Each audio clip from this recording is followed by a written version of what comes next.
L'explosion serait d'origine accidentelle et pourrait avoir été provoquée par une fuite de gaz selon le procureur de la République.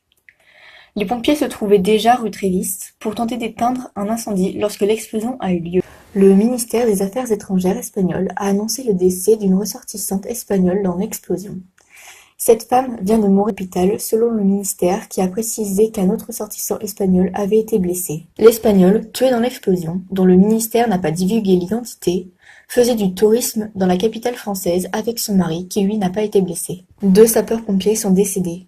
La brigade des sapeurs-pompiers de Paris a fait part dans un communiqué de sa profonde émotion et de sa grande tristesse. L'un des 2 sapeurs-pompiers morts, Simon Cartanaz, 28 ans, était originaire de Savoie. Le président de la République, Emmanuel Macron, a réagi sur Twitter. Leur mission, sauver des vies. Pour l'accomplir, ils ont donné la leur. Solidarité aux familles, proches et camarades des 2 héros sapeurs-pompiers morts aujourd'hui. Pensez pour toutes les victimes de cette explosion. Une dizaine de personnes ont été grièvement blessées, dont un pompier qui est resté enseveli durant 2 heures environ avant d'être localisé par les chiens. Une quarantaine de personnes, dont 3 pompiers, ont été également légèrement blessées. Le commandant, Éric Moulin, a indiqué que certains bâtiments sont vraiment détériorés.